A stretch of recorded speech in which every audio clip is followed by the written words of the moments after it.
राधे राधे, हरे कृष्णा। कैसे हो आप सभी लोग? आशा करती हूँ आप सभी परम मंगल में होगे, स्वस्थ होगे, अच्छे होगे। घर की शिफ्टिंग चल रही है, मतलब आप लोगों को पता है कि हम लोगों ने एक घर लिया है, तो यहाँ का सामान उस घर में जा रहा है। और आज संडे है और आज ही मैं ये वीडियो बना रही हूँ क्योंकि वीडियो बहुत ज़्यादा जरूरी थी। मतलब बहुत बिजी शेड्यूल से ये वीडियो बना रही हूँ क्योंकि बहुत ज़्यादा कंफ्यूजन है कि दीदी अपरा एकादशी, जिसको अचला एकादशी भी बोलते हैं, वो है कब है? 2 तारीख की है या 3 तारीख है? लॉट्स ऑफ कंफ्यूजन है कि अचला एकादशी या फिर अपरा एकादशी कब है। देखिए, पहले बता दूं कि साल में 24 एकादशी होती है और जिस वर्ष अधिक मास होता है उस वर्ष 26 एकादशी जाती है। जेठ का महीना अपने आप में विशेष महत्वपूर्ण होता है क्योंकि जेठ के महीने में 2 एकादशी आती है। एक तो निर्जला एकादशी होती है, एक होती है अपरा एकादशी। अपार धन संपदा मान सम्मान देने वाली अपरा एकादशी। अपरा एकादशी का व्रत रखने से आपको धन संपदा मान सम्मान यश वैभव कीर्ति सबकी प्राप्ति हो जाती है। इसलिए अपरा एकादशी का व्रत बहुत ज्यादा इंपॉर्टेंट होता है। अब बड़ी कंफ्यूजन हो रही है कि अपरा एकादशी का व्रत हम लोग 2 तारीख को रखें या अपरा एकादशी का व्रत हम लोग 3 तारीख को रखें, तो यही कंफ्यूजन आज मैं आप लोगों की दूर करने वाली हूँ। उससे पहले अगर आप लोग मुझसे अपनी कुंडली दिखवाना चाहते हैं कि या फिर आप अपने बच्चों की कुंडली दिखवाना चाहते हैं तो आप मेरे व्हाट्सएप नंबर 4/9-20-25-65 पे संपर्क कर सकते हैं। दोबारा रिपीट कर देती हूँ, 4/9-20-25-65। आप चाहते हो कि आपके बच्चों की कुंडली, आपके बच्चे जॉब करेंगे, बिजनेस करेंगे, शादी कब होगी, शादी का योग कब बन रहा है, धन बिजनेस अगर है तो कब तक सेटल हो रहा है, ये सारी जानकारी मैं आपको कुंडली एनालाइज करने के बाद दे सकती हूँ कि कौन सी बीमारी होने वाली है, कौन सी नहीं होने वाली है, आपका लक्की नंबर क्या है, लक्की कलर क्या है, क्या आपकी कुंडली में राजयोग बन रहा है या नहीं बन रहा है। ये सारी जानकारी आपको कुंडली के माध्यम से दी जाएगी, लेकिन कुंडली दिखाना बिल्कुल भी फ्री नहीं है, इसके थोड़ा सा चार्जेस है। तो अब बात कर लेते हैं अपरा एकादशी की। मैं हमेशा बोलती हूँ कि एकादशी का जो व्रत होता है ना, वो एक दिन का व्रत नहीं होता। एकादशी का व्रत त्रिदिवसीय व्रत की श्रेणी में आता है, अर्थात 3 दिन का व्रत होता है। पहले दसवीं तिथि के नियम लागू होते हैं, जैसे कि पृथ्वी शयन हो गया, संपूर्णतः ब्रह्मचर्य का पालन हो गया। 10वीं तिथि में किसी भी प्रकार की काम वासना क्रीड़ा को अंजाम नहीं देना, मसूर की दाल, लहसुन, प्याज, मांस, मदरा, चावल, बैगन इत्यादि का सेवन नहीं करना होता। उसके बाद एकादशी पे सुबह सुबह ब्रह्म मुहूर्त में उठना होता है, पानी में कुछ ना कुछ डाल के स्नान करना होता है। जेठ के महीने में तिल का बहुत अच्छी महत्व होता है। कहते हैं जेठ के महीने में तिल दान की बहुत बड़ी महिमा है। पानी में गंगा जल के साथ साथ तिल डाल के भी इस अपरा एकादशी में स्नान करना है। तिल का संबंध जो होता है ना, तिल का दान, तिल का सेवन, तिल का स्नान अपार पुण्यों की प्राप्ति कराने वाला होता है। इसलिए तिल का तेल या फिर कुछ तिल की काला वाला तिल आपने पानी में डाल दिया, उसके बाद पानी में स्नान करना है। फिर पीले वस्त्र पहनने हैं। बाल गोपाल लड्डू गोपाल घर पे हैं तो उनको भी पीले वस्त्र आपको पहनाने हैं। उसके बाद संकल्प लेना है, श्री विष्णु श्री विष्णु श्री विष्णु 3 बार बोल के अपना नाम, अपना गोत्र। बड़े सारे लोग बोलते हैं दीदी गोत्र ससुराल का बोले या मायके का। लड़की अगर शादीशुदा है तो फिर आप अपने ससुराल का गोत्र बोलोगी, अगर अनमैरिड हो तो आपने मायके का गोत्र बोलोगी। ठीक है, गोत्र बोलिए, नाम बोलिए। फिर आप जैसे व्रत रख रहे हैं, निर्जला निराहार जल पीकर जैसे भी व्रत रख रहे हैं वैसे आप बोलिए। जो भी सामग्री है वो आप सूर्य भगवान को चढ़ाने वाले जल में डाल दीजिए। इस बात का विशेष तौर पे आपको ध्यान देना कि जो भी सामग्री आप सूर्य भगवान को चढ़ाने वाले जल में डाल रहे हैं वो आप सूर्य भगवान को जल चढ़ाएंगे तो वो सामग्री पौधों में चली जाएगी, या फिर वो सामग्री जो आपके हाथ में, जैसे कि सुपारी हो गई है, 1 या 2 का सिक्का है, पुष्प है, जिससे आप संकल्प ले रहे हैं, भगवान के चरणों में समर्पित कर दीजिए। पुष्प जो है वो पौधों में चले जाते हैं, सुपारी जो है वो भी पौधों में डाल सकते हैं।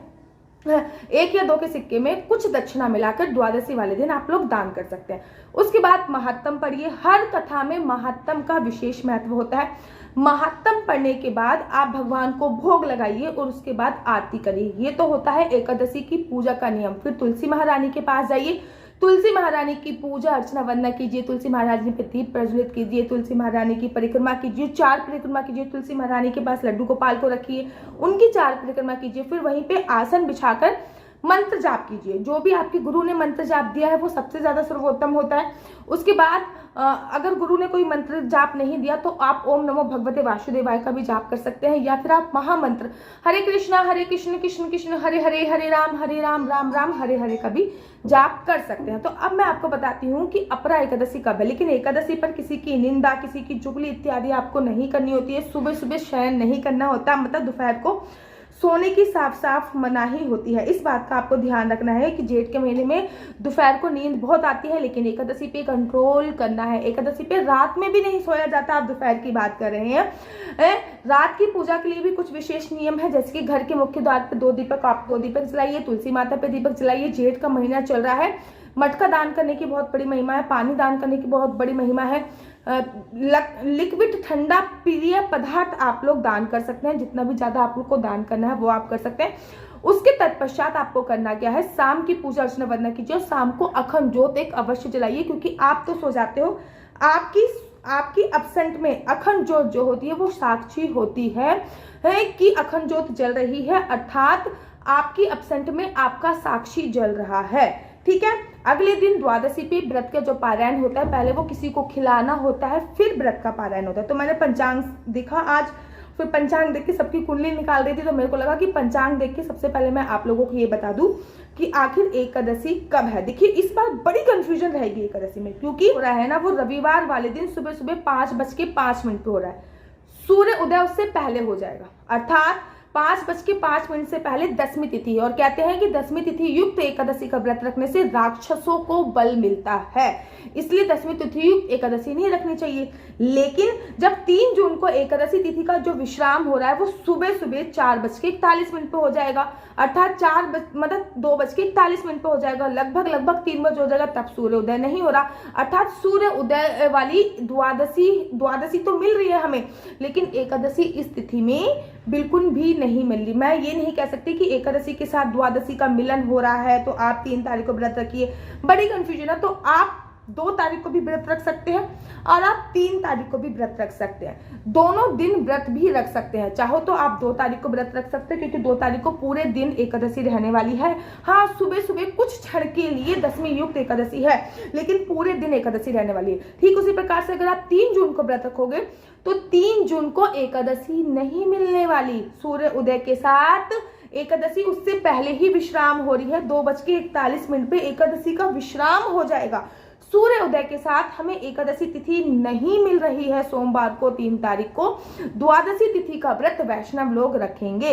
मैं भी 3 और 2 तारीख को दोनों दिन का व्रत रखूंगी। जब भी आप दोनों दिन का व्रत रखते हो तो आपको दोनों दिन का संकल्प लेना होता है। जब भी आप संकल्प लेते हो तो आप ये कहते हो कि मैं 48 घंटे के व्रत का संकल्प ले रही हूँ, ये बोलना होता है कि मैं 48 घंटे के व्रत का संकल्प ले रही हूँ। अब द्वादशी तिथि जो वो प्रारंभ होगी वो तो 3 तारीख को 2:42 से ही प्रारंभ हो रही है।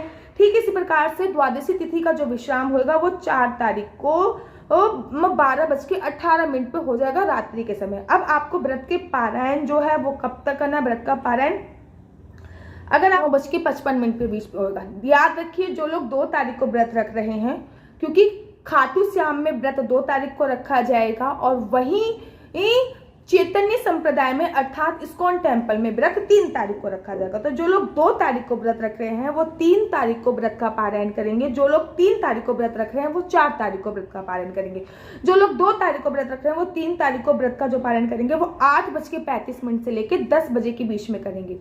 8:35 से लेके 10 बजे के बीच में आपको व्रत का पारायण करना है। ठीक इसी प्रकार से जब आप 3 तारीख को व्रत रखोगे तो 4 तारीख को व्रत का पारायण करोगे। जो 4 तारीख को आप व्रत का पारायण करोगे, बहुत कम टाइम मिल रहा है आपको व्रत के पारायण का।